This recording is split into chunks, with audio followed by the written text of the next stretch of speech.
الله الرحمن الرحيم. الحمد لله رب العالمين حق حمده، نحمده ونستغفره ونعوذ بالله من شرور أنفسنا، وصلى الله وسلم على نبينا محمد وعلى آله وصحبه أجمعين.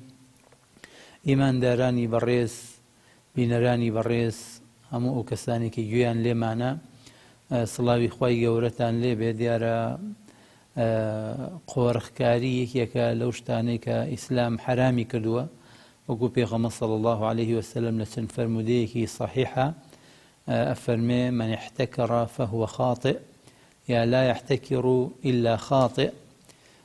زانەکان ئەفەرمون هەر پێغەمبەر صلی الله عليه وسلم فەرمووی هەر کەسێ قۆڕخکاری بکە، شتێک لا بدا، شتێک بشارێتەوە، شتێک دەست بەسەرا بگرێ تەنها لەبەر قازانجی خۆی، ئەوە خاتێ واتە گوناهبارە، واتە بێگوێیی خوای گەورەی کردووە، چونکە خوای گەورە ڕزقی خۆی لەسەر زەویە بڵاو کردوێتەوە و ڕزقەکەی لە چەندەها شوێنی جیاواز داناوە. و ئەگەر سەیری سەر زەویش بکەین هەموو ئەو شتانی کە خوا ڕزقن هەر یەکەی لە چەند وڵاتێکەوە دێت و لە چەند وڵاتێک دانراوە، بەڵگەیە لەسەوەی کە خوای گەورە ویستوێتی یەک سەرچاوەی ڕزق نەبێ، بەڵکو کۆمەڵێ سەرچاوە هەبێ. جا کەسانێک کە بیانەوە بیکەن بە یەک سەرچاو تەسکی کەنەوە لە خەڵکی، ئەو کەسە گوناهبارە و بێفەرمانی خوای کردووە.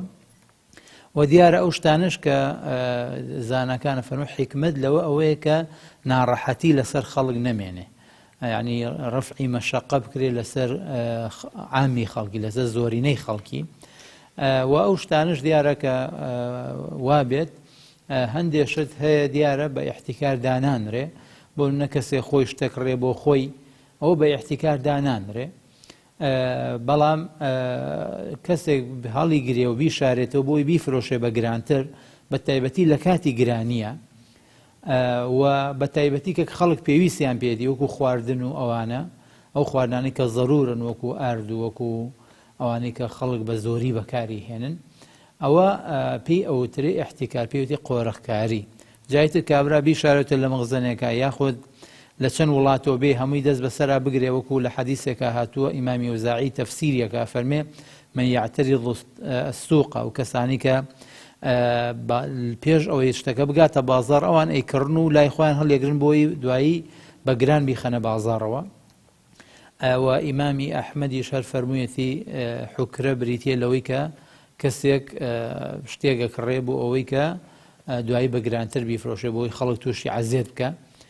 بۆیە ئینسانی موسڵمان ئەو شتانە ناکات، چونکە گوناهی تایە و ئەمە لە ڕووی دینیەوە حرامە، لە ڕووی یاساییەوە هەر حرامە، لە ڕووی ئینسانیشەوە هەر حرامە. یعنی ئەو ئینسانی کە ئەماکە ئەکەوێتە ژێر سێ مەسئولیەتی گەورەوە، یەکەم لە دینا گوناهبارە بێ، دووهەم لە یاسایە تاوانبارە و تۆمەتبارە، و سێهەمیش لە ڕووی ئەخلاقی و ئینسانیشەوە ئینسانێکی بەڕاستی هەلپەرستە و ناونیشانێکی خراپ بۆ خۆی دروستەکە.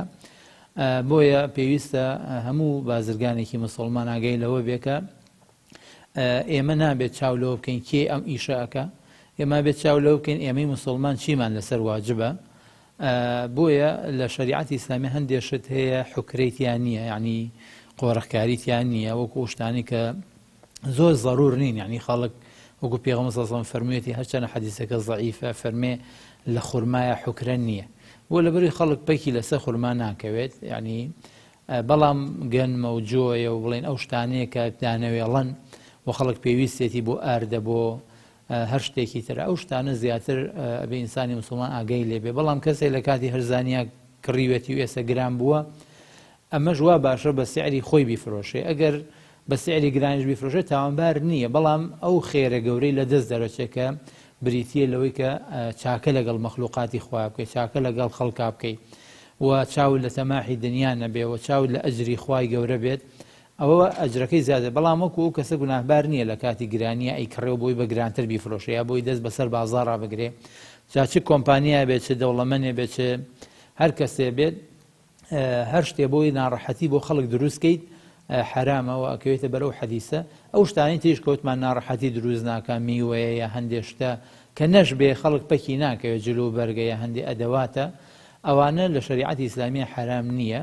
وەکو تیشمان ئەو کەسانش کە ئەم ئیشە ئەکەن ئەگەر خۆی لە کاتی گرانیە بیکڕێ گوناهبارە بێ بۆی گرانتر بیفرۆشێ بەڵام ئەگەر لە کاتی احتیادیە کڕێت و دوایی گران بوو ئەو بەرناکەوێتە بەر ئەو حکمە یا خۆی بە گرانی کڕیوەتی و بە هەر بە گرانەکە ئیفرۆشێتەوە ئەوە جائیزە و داواکەین لە خوای گەورە ئێمەش و هەموو مسڵمانش بپارێزێ لە گوناه و لەو گوناهانش کە لە قیامەتە خەڵکی یەخەمانەگرن لەسەری. وەسەلامو عەلەیکوم وەڕەحمەتوڵڵاهی وەبەرەکاتوه.